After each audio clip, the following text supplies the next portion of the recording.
Hello dear learners, this is Rakhi Tiwari and welcome again my YouTube channel. तो आज हम social mobility के second part पर बात कर रहे हैं, जिसमें हमने फर्स्ट पार्ट पर उसकी मीनिंग, उसके फॉर्म्स और उसके सोशल मोबिलिटी के कुछ कॉजेज़ की हमने बात करी थी। जिसमें हमने देखा था कि जो उसके फॉर्म है सोशल मोबिलिटी के, वो सोरोकिन के अकॉर्डिंग टू टाइप्स के माने गए हैं, हॉरिजॉन्टल सोशल मोबिलिटी और वर्टिकल सोशल मोबिलिटी। और उसी के आधार पर हमारे जो है कॉजेज़ भी इसमें डिफ़ाइन किए गए हैं। तो आज हम बात करने वाले हैं उसकी आगे की प्रोसेस में, यानी कि इसके सेकंड पार्ट में, जिसमें हम बात करेंगे कुछ ऐसे फैक्टर्स की जो कि रिस्पॉन्सिबल है सोशल मोबिलिटी के लिए, और एजुकेशन और सोशल मोबिलिटी का इफ़ेक्ट देखेंगे हम। तो चलिए स्टार्ट करते हैं। तो आज का हमारा जो टॉपिक स्टार्ट है वो है हमारा factor responsible for social mobility, यानी कौन से ऐसे फैक्टर हैं, कौन से ऐसे कारक हैं जो कि हमारे सोशल मोबिलिटी के लिए रिस्पॉन्सिबल कहे जाते हैं। तो सबसे पहला फैक्टर हमें आपको अपनी स्क्रीन पे शो हो रहा होगा। सबसे पहला फैक्टर आता है हमारा मोटिवेशन। मोटिवेशन मैं सिर्फ सोशल मोबिलिटी के लिए ही नहीं कहूँगी, हर एक क्षेत्र में हमारी सोशल मोबिलिटी के अलावा बाकी जो मॉडर्नाइजेशन है, बाकी जो हमारे अन्य क्षेत्र हैं, तो उसमें हमारा मोटिवेशन सबसे ज़्यादा काम करता है या सबसे ज़्यादा इम्पॉर्टेंट होता है। तो मोटिवेशन में क्या होता है कि हमारे समाज में जो लोग रहते हैं वो लोग क्या करते हैं, एक दूसरे को देखते हैं, उनको जज करते हैं, उसके आधार पर एक दूसरे से क्या करते हैं, मोटिवेट होते हैं। तो सोशल मोबिलिटी का ये पहला एक ऐसा फैक्टर माना जाता है जो कि सबसे ज़्यादा इम्पॉर्टेंट होता है हमारी सामाजिक गतिशीलता के लिए। सेकेंड फैक्टर आता है हमारा अचीवमेंट एंड फेलियर, उपलब्धि तथा हार। यानी कि ये जो एक पॉइंट होता है, इसमें क्या कहते हैं, अगर इंसान किसी चीज़ में अपना काम करने जाता है, या हम कहेंगे किसी क्षेत्र में अपने आप को रखने जाता है, तो उसमें क्या है, या तो उसे अचीवमेंट प्राप्त होता है या उसे फेल की स्थिति प्राप्त होती है। यानी कि या तो उपलब्धि प्राप्त होगी या उसे हार प्राप्त होगी। तो इस आधार पर क्या होता है कि उस सिचुएशन में क्या करता है, तो उसकी सोशल मोबिलिटी क्या होती है, प्रभावित होती है। यानी कि वो फैक्टर हमारी सोशल मोबिलिटी को प्रभावित करता है। अगर उसे उपलब्धि प्राप्त होती है, अचीवमेंट प्राप्त होता है, तो उसकी सोशल मोबिलिटी अपवार्ड फॉर्म में जाती है, और अगर उसे हार प्राप्त होती है तो उसकी सोशल मोबिलिटी डाउनवर्ड फॉर्म में जाती है, जिसमें हम वर्टिकल फॉर्म हमारा जो है सोशल मोबिलिटी का काम यहाँ पर करता है। थर्ड आता है हमारा skill and training. Skill and training हमारी सोशल मोबिलिटी के बहुत ज़्यादा इम्पॉर्टेंट है, क्योंकि ये हमें बताता है कि हमने कौन सी स्किल हमारे अंदर ऐसी है कि हम सोसाइटी में अपनी छाप छोड़ जाएं और अपनी जो सोशल स्टेटस है उसको डेवलप कर पाएँ। तो हमारी स्किल और हमारी ट्रेनिंग ही हमें ये बहुत अच्छे से बताती है, या ये एक कारण बनती है या एक फैक्टर बनती है कि हमारी सोशल मोबिलिटी होती है। नेक्स्ट हमारा आ जाता है एजुकेशन, जो कि सबसे बड़ा फैक्टर हमारी सोशल मोबिलिटी के लिए माना जाता है, कि विदाउट एजुकेशन हम अपनी सामाजिक स्थिति को नहीं हिला सकते हैं, क्योंकि एजुकेशन एक ऐसा फैक्टर है जो हमें अपवार्ड सोशल मोबिलिटी की ओर आगे बढ़ाता है, क्योंकि ये हमें क्या है, सही दिशा प्रदान करता है, सही सोच प्रदान करता है, अज्ञान से ज्ञान की ओर ले जाता है। तो एजुकेशन हमारे लिए सबसे इम्पॉर्टेंट फैक्टर माना जाता है। नेक्स्ट फैक्टर आता है आपका migration for opportunity, migration for better facilities, migration for better हम कहेंगे बेटर लिविंग स्टैंडर्ड। इन चीज़ों के लिए जब इंसान क्या करता है, one place to another place क्या है, माइग्रेट होता है, तो हम कहेंगे कि वो एक सोशल मोबिलिटी का फैक्टर माना जाता है। क्योंकि इंसान क्या चाहता है कि हमें अच्छी सुविधाएं मिल सकें, हमें एजुकेशन अच्छी मिल सके, हमें अच्छे अवसर मिल सके, तो उसके लिए हमें ऐसे स्थान पर जाना पड़ेगा जिस स्थान पर ये सब सुविधाएं मौजूद हैं। तो ये भी एक क्या है, आपका सोशल मोबिलिटी का फैक्टर माना जाता है। नेक्स्ट आता है आपका इंडस्ट्रियलाइजेशन, औद्योगिकरण। ठीक, ये भी एक फैक्टर है आपका सोशल मोबिलिटी का। हम कैसे कह सकते हैं, क्योंकि अपने स्टेटस को डेवलप करने के लिए, अपने स्टेटस को बढ़ाने के लिए, अपनी एबिलिटी को बढ़ाने के लिए, या उसके अंदर कैसी एबिलिटी है, उसके अंदर कैसी ट्रेनिंग है, तो वो सब हमें एक औद्योगिकरण वाले क्षेत्र में ही जाकर देखने को मिलती है। तो ये औद्योगिकरण में हमारा पॉइंट क्या होता है, ये भी क्या करता है, गांव से शहरों की तरफ वाली सिचुएशन में क्या होता है कि लोगों को माइग्रेट करता है, लोगों को इधर से उधर ले जाता है, और सोशल मोबिलिटी का एक फैक्टर बन जाता है। नेक्स्ट आता है आपका अर्बनाइजेशन, नगरीकरण। नगरीकरण भी हमारी सोशल मोबिलिटी का एक फैक्टर माना जाता है। क्यों? क्योंकि नगरों में क्या है, बहुत सारी हमें अपॉर्चुनिटीज़ मिल जाती हैं, वहाँ फैसिलिटीज़ होंगी, सारी सुविधाएं होती हैं, लोगों को रोजगार का अवसर मिलता है। तो इससे क्या होता है कि लोग गांव के स्थान को छोड़कर नगर के और दौड़ते हैं, जिससे हमारी सोशल मोबिलिटी का ये भी एक फैक्टर बन जाता है।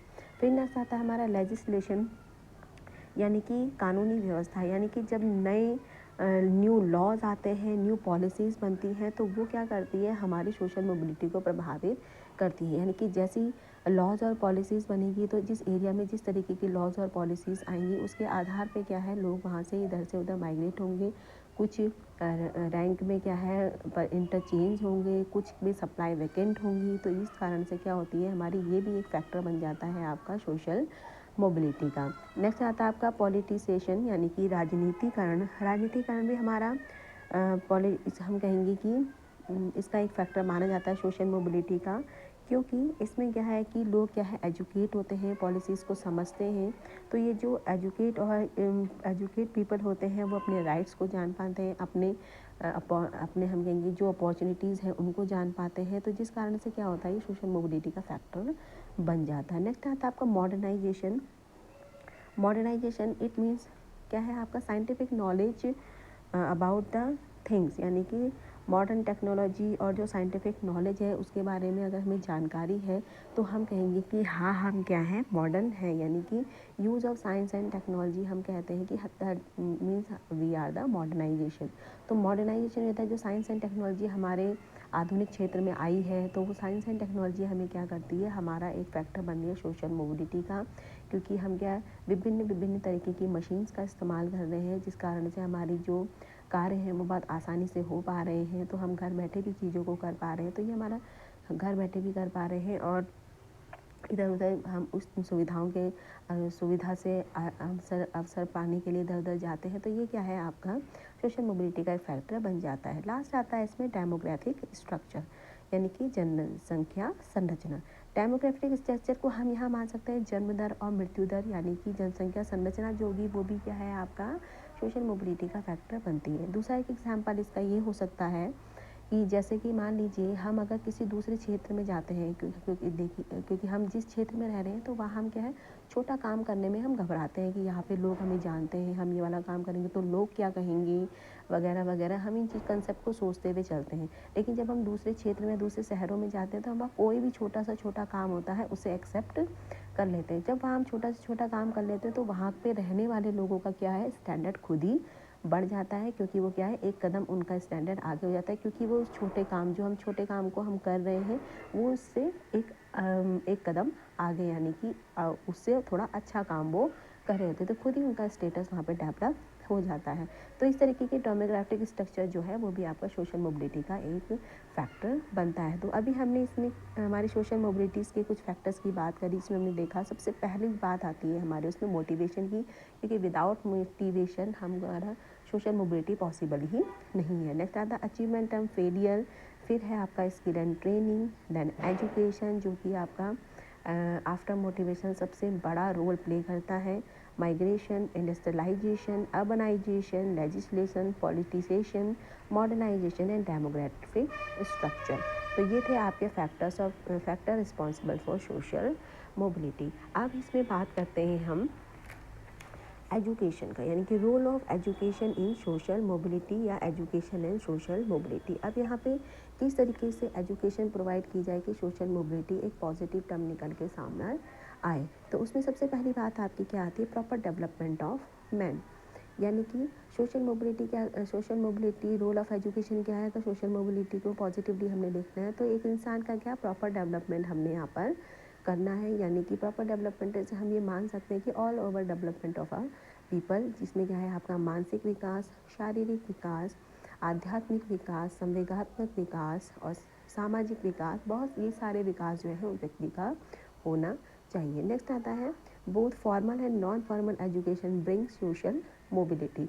यानी कि हमारी जो एजुकेशन पॉलिसी चलती है, फॉर्मल नॉन फॉर्मल, ये दोनों आपका क्या करते हैं, सोशल मोबिलिटी को प्रभावित करते हैं। यानी कि ये आपको क्या है, दोनों ही क्या है आपकी सोशल मोबिलिटी को प्रभावित तो करते हैं। और इससे क्या होती है ये एजुकेशन, क्योंकि मैंने कहा जैसे पिछले पॉइंट में बताया था कि एजुकेशन क्या है आपका सबसे बड़ा फैक्टर माना जाता है सोशल मोबिलिटी के। तो वो एजुकेशन के दोनों पार्ट यानी कि फॉर्मल और नॉन फॉर्मल दोनों ही सोशल मोबिलिटी के सबसे ज़्यादा इंपॉर्टेंट होते हैं। तो नेक्स्ट रोल एजुकेशन क्या आता है, it can raise individual status in the society. जी, एजुकेशन हेल्प करती है कि वो एक व्यक्ति का उसकी सोसाइटी में क्या कर सके, उसका स्टेटस को रेज कर सके, उसको डेवलप कर सके, उसे लो से हाई की तरफ को पहुंचा सके। तो ये हमारा एजुकेशन ही कर सकती है। नेक्स्ट आता है education help in gaining higher income. तो ये एजुकेशन हमें क्या करती है, ये हायर इनकम को गेन करने में हेल्प करती है एक व्यक्ति की, एक इंडिविजुअल की, एक पीपल की, कि इससे क्या कर सके वो अच्छी एजुकेशन प्राप्त करके हायर इनकम भी ले सके, अपने स्टेटस को सोसाइटी में डेवलप कर सके और अपनी सोशल मोबिलिटी को एक अपवर्ड फॉर्म में ले जाए। नेक्स्ट आता है it can provide good employment opportunities.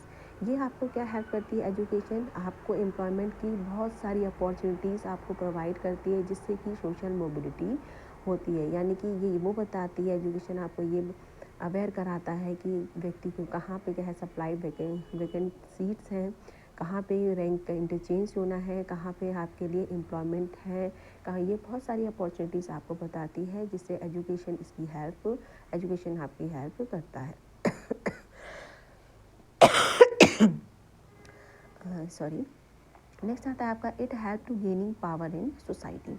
Education आपकी हेल्प करता है कि आपकी जो सोसाइटी में आपको पावर मिल सके, प्रेस्टीज मिल सके। ये सबसे ज़्यादा एजुकेशन ही आपको हेल्प करता है कि आप क्या है, अगर आप एक लोअर क्लास फैमिली से बिलोंग करते हैं, जैसे कि बहुत बड़े एग्जांपल्स यहाँ पे हमें देखने को मिलते हैं कि कई बार क्या होता है, रिक्शा चालक का बेटा, हमने पढ़ी भी है न्यूज़ में कि रिक्शा चालक का बेटा IAS ऑफिसर बन गया, तो उसके पास क्या हो गई, पावर आ गई है सोसाइटी में। तो ये हमें हेल्प करता है आपकी पावर को गेन करने में, सोसाइटी में आपकी पावर गेनिंग के लिए बहुत इंपॉर्टेंट है। नेक्स्ट आता है extent of universal compulsory and free education.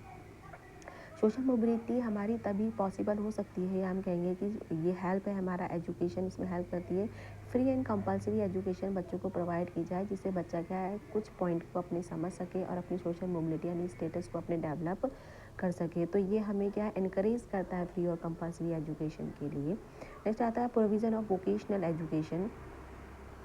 तो सोशल मोबिलिटी में एजुकेशन एक बहुत अच्छा रोल प्ले करता है, जिसमें वो क्या करता है कि हमें प्रोविज़न करना चाहिए किसका, वोकेशनल एजुकेशन का, जिससे कि व्यक्ति क्या है जिससे एक इंडिविजुअल की स्किल और ट्रेनिंग हो सके, उसका डेवलपमेंट डिफरेंट स्किल्स का डेवलपमेंट हो सके और वो क्या कर सके आसानी से जीविकोपार्जन कर सके, गेनिंग अच्छी कर सके, अर्निंग अच्छी कर सके, जिससे कि अपने स्टेटस को वो डेवलप कर सके। नेक्स्ट आता है आपका साइंटिफिक एंड टेक्नोलॉजिकल एजुकेशन कहता है कि व्यक्ति को अकॉर्डिंग टू द एज, या हम कहेंगे अकॉर्डिंग टू द सोसाइटी, आपको क्या है साइंटिफिक और टेक्नोलॉजिकल एजुकेशन प्रोवाइड करानी चाहिए, जो कि आज के युग के लिए, आज की सोसाइटी के लिए बहुत इंपॉर्टेंट है। क्योंकि सोशल मोबिलिटी क्या है, इसका भी क्योंकि सोशल मोबिलिटी का एक फैक्टर है, तो ये फैक्टर अगर है तो इसका मतलब ये चीज़ों की एजुकेशन प्रोवाइड कराना बहुत ज़रूरी है। तो हमने यहाँ पर देखा role of education social mobility, जिसमें हमने कहा कि all over development of man होना चाहिए।